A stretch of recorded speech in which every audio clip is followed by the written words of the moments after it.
നമസ്കാരം, ട്രൂ ടിവിയിലേക്ക് സ്വാഗതം. അയ്യപ്പനെ പ്രസവിച്ചത് സ്ത്രീയാണ്, ഛർദ്ദിച്ചതൊന്നും അല്ലല്ലോ. എന്നിട്ടാണോ ശബരിമലയിൽ സ്ത്രീകളെ കയറ്റാത്തത്? ശബരിമല അയ്യപ്പനെയും കോടിക്കണക്കിന് അയ്യപ്പ ഭക്തരുടെ വിശ്വാസത്തെയും ഒക്കെ അപമാനിച്ചുകൊണ്ട് മുൻ മന്ത്രിയും CPM നേതാവുമായ MM മണിയുടെ എല്ലില്ലാത്ത നാവ് കൊണ്ട് വിളിച്ചു പറഞ്ഞിരിക്കുന്നത് വീണ്ടും CPMനെ വെട്ടിലാക്കിയിരിക്കുകയാണ്. മണിയെ സ്ത്രീ പ്രസവിച്ചതാ, അമ്മ പ്രസവിച്ചതാ? ഈ രാജ്യത്ത് എല്ലാവരും ജനിച്ചത് അങ്ങനെയാ. അച്ഛനും അമ്മയും ഇണചേർന്നിട്ട് അമ്മമാർ പ്രസവിച്ചുണ്ടായതാ. അയ്യപ്പനും അങ്ങനെ ഉണ്ടായതാ. പിന്നെ സ്ത്രീയെ നിരോധിക്കുന്നതിൽ എന്ത് കാര്യം?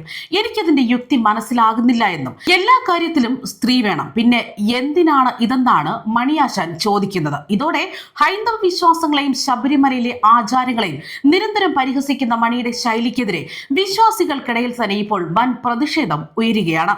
ശബരിമലയിലെ നൈഷ്ഠിക ബ്രഹ്മചര്യ സങ്കല്പത്തെയും വർഷങ്ങളായി തുടരുന്ന ആചാരങ്ങളെയും ഒക്കെ തികച്ചും തരംതാണ ഭാഷയിൽ തന്നെയാണ് MM മണി പരിഹസിച്ചിരിക്കുന്നത്. സ്ത്രീ വിരുദ്ധത തന്നെയാണ് ഇവിടെ നടക്കുന്നു എന്ന രീതിയിലാണ് അദ്ദേഹം സംസാരിച്ചിരിക്കുന്നത്. ആചാരങ്ങളെയും അവിശ്വാസം കൊണ്ട് അളക്കാൻ ശ്രമിക്കുന്ന മണിയുടെ നിലപാടാകട്ടെ ഭക്തരുടെ വികാരങ്ങളെ പോലും മുറിപ്പെടുത്തുന്നതാണ് എന്ന് തന്നെയാണ് ഹിന്ദു സംഘടനകൾ കുറ്റപ്പെടുത്തുന്നത്.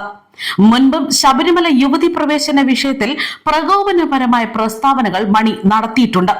തെരഞ്ഞെടുപ്പ് അടുക്കുന്ന ഈ വേളയിൽ വീണ്ടും ഇത്തരം പരാമർശങ്ങൾ നടത്തുന്നത് ബോധപൂർവമായ വർഗീയ ധ്രുവീകരണത്തിനെന്ന ആരോപണവും ശക്തമാകുന്നു.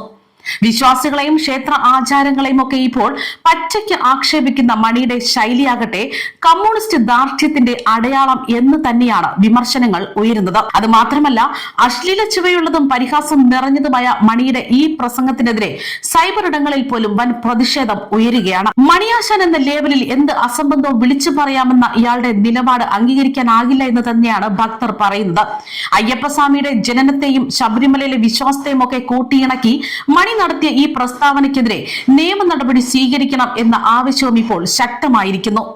അതേസമയം യുവതീ പ്രവേശന വിഷയത്തിൽ സംസ്ഥാന സർക്കാർ മലക്കം മറിയുമ്പോൾ ആചാരങ്ങൾ അട്ടിമറിക്കാൻ പോലീസ് സംരക്ഷണത്തിൽ യുവതികളെ എത്തിച്ച് മല കയറ്റിയതും ആചാര സംരക്ഷണത്തിനായി നടത്തിയ പോരാട്ടങ്ങളും ഒന്നും തന്നെ ഇന്നും വിശ്വാസികൾക്ക് മറക്കാൻ കഴിയുന്ന ഒന്നല്ല. വിശ്വാസ സംരക്ഷണത്തിനായി നിലകൊണ്ടവരെ മർദ്ദിച്ച കേസിൽ കുടുക്കി വിവിധ കോടതികളിലായി വിശ്വാസികൾക്കെതിരെ 4000-ലേറെ കേസുകൾ നിലവിലുണ്ട്. ഇതൊന്നും സംസ്ഥാന സർക്കാർ ഇതുവരെ പിൻവലിച്ചിട്ടുമില്ല. അയിരൂർ ചെറുക്കോൽപ്പുഴ ഹിന്ദുമത പരിഷത്തിൽ ഈ കേസുകൾ പിൻവലിക്കണമെന്ന പ്രമേയമടക്കം പാസാക്കിയിരുന്നു. 2019 ജനുവരി 2-ന് പോലീസ് സുരക്ഷയുടെ സന്നിധാനത്ത് യുവതികളെ എത്തിച്ച് ദർശനം നടത്തിയത് വിശ്വാസികളിൽ അന്ന് വലിയ പ്രതിഷേധത്തിനാണ് കാരണമായത്. വിവരമറിഞ്ഞ് തന്ത്രി കണ്ഠരര് രാജീവരനാകട്ടെ സന്നിധാനത്ത് നടയടിച്ച് ശുദ്ധിക്രിയകൾ ചെയ്തു. മുഖ്യമന്ത്രി പിണറായി വിജയൻ അദ്ദേഹത്തെ രൂക്ഷമായി തന്നെ വിമർശിക്കുകയും ചെയ്തു. വിശ്വാസികളുടെ പ്രതിഷേധത്തിന് തൊട്ടു പിന്നാലെ നടന്ന ലോക്സഭാ തെരഞ്ഞെടുപ്പിൽ അത് പ്രതിഫലിക്കുകയും ചെയ്തു. സംസ്ഥാനത്തെ 20-ൽ 19 സീറ്റുകളും കോൺഗ്രസ് നേടി. കനത്ത തിരിച്ചടി നേരിട്ടതോടെ ഇടതുപക്ഷം യുവതി പ്രവേശനത്തിലെ നിലപാട് മാറ്റുന്നത് ആലോചിച്ച് തുടങ്ങിയിരുന്നു.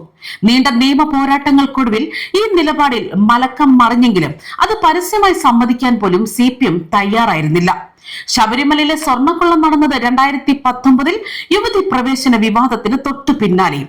വിവാദങ്ങൾ മറക്കാനും വിശ്വാസ സമൂഹത്തോട് അടുക്കാനും എന്ന പേരിൽ അന്ന് നടത്തിയ ആഗോള അയ്യപ്പ സംഗമം പോലും വലിയ വിവാദങ്ങൾക്ക് പിന്നീട് കാരണമായി. കഴിഞ്ഞ 6 മാസത്തോളമായി സർക്കാരിനെ മുൾമുനയിൽ നിർത്തിയ ഈ വിഷയം നിയമസഭാ തെരഞ്ഞെടുപ്പിലും ഏറെ ബാധിക്കുമെന്ന് സർക്കാരിന് വ്യക്തമായിട്ടറിയാം. അതിനാൽ തന്നെ ശബരിമലയിൽ യുവതികളെ അനുവദിക്കണമോ എന്നതിൽ കൃത്യമായ നിലപാട് പറയാതെ സംസ്ഥാന സർക്കാർ ഇപ്പോൾ ഉരുണ്ടു കളിക്കുകയാണ്. യുവതി പ്രവേശനത്തിന് അനുകൂലമായി സ്വീകരിച്ച നയമൊക്കെ വിഴുങ്ങി സംസ്ഥാനം പുതിയ സത്യവാങ്മൂലം നൽകി കഴിഞ്ഞു. യുവതി പ്രവേശനത്തിൽ മതപണ്ഡിതരുടെയും സാമൂഹ്യ നേതാക്കളുടെയും സമിതി രൂപീകരിച്ച് അഭിപ്രായം തേടണമെന്നാണ് സർക്കാർ ഇപ്പോൾ നിർദ്ദേശിച്ചിരിക്കുന്നത്. സുപ്രീം കോടതി വിധിയിൽ ഭക്തരായ സ്ത്രീകൾ തന്നെ എതിർപ്പുയർത്തുന്നു എന്ന സൂചനയും സർക്കാർ ഇപ്പോൾ സത്യവാങ്മൂലത്തിൽ നൽകിയിരിക്കുകയാണ്.